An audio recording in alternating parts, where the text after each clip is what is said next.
Cinema ലോകത്തെ വാർത്തകളും വിശേഷങ്ങളും അറിയാൻ ഈ ചാനൽ സബ്സ്ക്രൈബ് ചെയ്യൂ. ബോക്സ് ഓഫീസിൽ ചരിത്രം കുറിച്ചൊരു ചിത്രത്തിന്റെ തുടർച്ച എടുക്കുക എന്നത് ഏതൊരു സംവിധായകന്റെയും നിർമ്മാതാവിന്റെയും അതിലെ അഭിനേതാക്കളുടെയും സാങ്കേതിക വിദഗ്ധരുടെയും വെല്ലുവിളി തന്നെയാണ്. ആദ്യ ചിത്രത്തിന്റെ അതേ മാറ്റോടുകൂടി രണ്ടാം ഭാഗവും എടുക്കുക എന്നത് എളുപ്പമല്ല. പ്രേക്ഷകർ അതെങ്ങനെ സ്വീകരിക്കുമെന്ന ആശങ്ക വേറെ. ഈ ആശങ്കകളെല്ലാം തൂത്തെറിഞ്ഞിരിക്കുകയാണ് ബാഹുബലി ദ കൺക്ലൂഷൻ. ആദ്യ ഭാഗത്തിന്റെ തുടർച്ചയായി അതിനെ വെല്ലുന്ന തരത്തിലാണ് രാജമൗലി രണ്ടാം ഭാഗം ഒരുക്കിയിരിക്കുന്നത് എന്ന് പറയാതെ വയ്യ. മുൻവിധിയോടെ വരുന്നവരെ തൃപ്തിപ്പെടുത്തുകയും പ്രതീക്ഷകളില്ലാതെ വരുന്നവരെ ആവശ്യം കൊള്ളിക്കുകയും ചെയ്യുന്നുണ്ട് മഹേന്ദ്ര അമരേന്ദ്ര ബാഹുബലിമാരുടെ തേരോട്ടം. ആദ്യ ഭാഗത്തിന്റെ തുടർച്ചയെന്നോണം തുടങ്ങുന്ന ചിത്രം മുന്നോട്ട് സഞ്ചരിക്കുന്ന രീതിയിലാണ് ചിത്രീകരിച്ചിരിക്കുന്നത്.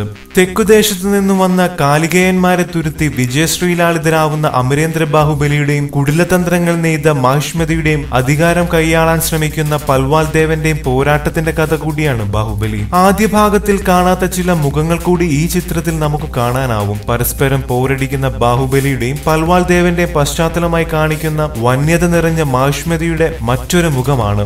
അമരേന്ദ്ര ബാഹുബലി എന്ന പ്രജാക്ഷേമ തൽപരനായ ജനനായകന്റെ ചോരയുടെ മണമുണ്ട് മാഹിഷ്മതിയിലെ കാറ്റിന് എന്ന് പറയാൻ രാജമൗലിക്ക് ഒട്ടും വിഷമം അനുഭവിക്കേണ്ടി വന്നില്ല. മനോഹരവും വന്യത നിറഞ്ഞതുമായ മാഹിഷ്മതിയുടെ സൗന്ദര്യം ഒട്ടും കോട്ടം തട്ടാതെ തിരുശ്ശേരിയിലെത്തിക്കാൻ ഛായാഗ്രഹകൻ കെ സെന്തിൽകുമാറിന് സാധിച്ചിട്ടുണ്ട്. ആദ്യ ഭാഗത്തിന്റെ തുടർച്ചയെന്നോണമായിരുന്നു എം കീരവാണിയുടെ സംഗീതവും പശ്ചാത്തല സംഗീതവും. പെരുമ്പറയുടെയും കാഹളത്തിന്റെയും ശബ്ദം തിയേറ്റർ വിട്ടാലും കാതുകളിൽ മുഴങ്ങി നിൽക്കുന്നുണ്ട്. സംഘടന രംഗങ്ങളും യുദ്ധരംഗങ്ങളും ത്രസിപ്പിക്കുന്നതാണ്. പ്രഭാസ്, റാണ ദഗുപട്ടി, സത്യരാജ്, അനുഷ്ക എന്നിവരുടെ സ്ക്രീൻ പ്രസൻസ് ഒരു കയ്യടി നൽകേണ്ടിയിരിക്കുന്നു. വികാരഭരിതമായ രംഗങ്ങളിൽ സത്യരാജും രമ്യ കൃഷ്ണനും മുന്നിട്ട് നിൽക്കുമ്പോൾ ക്ലാസും മാസും സമം ചെയ്യുന്നതായിരുന്നു മറ്റു മൂന്നു പേരുടെയും അഭിനയ മുഹൂർത്തങ്ങൾ. ആദ്യ ഭാഗത്തിൽ ഉണ്ടായിരുന്ന തമന്നയ്ക്ക് ഏതാനും രംഗങ്ങൾ മാത്രമേ രണ്ടാം ഭാഗത്തിലുള്ളൂ. അമരേന്ദ്ര ബാഹുബലിയുടെ ജീവിതത്തിൽ ഊന്നിയാണ് കഥ സഞ്ചരിക്കുന്നത് എന്നതുകൊണ്ടാവാം അത്. ചിത്രീകരണ ഘട്ടം മുതൽ തന്നെ പ്രേക്ഷകർ ഒരുപോലെ ചോദിച്ചുകൊണ്ടിരുന്ന ഒരു ചോദ്യമുണ്ട്. അതെന്താണെന്ന് സിനിമ കാണുന്ന മുറയ്ക്ക് അറിയാൻ സാധിക്കും. ഇത് മാത്രമല്ല,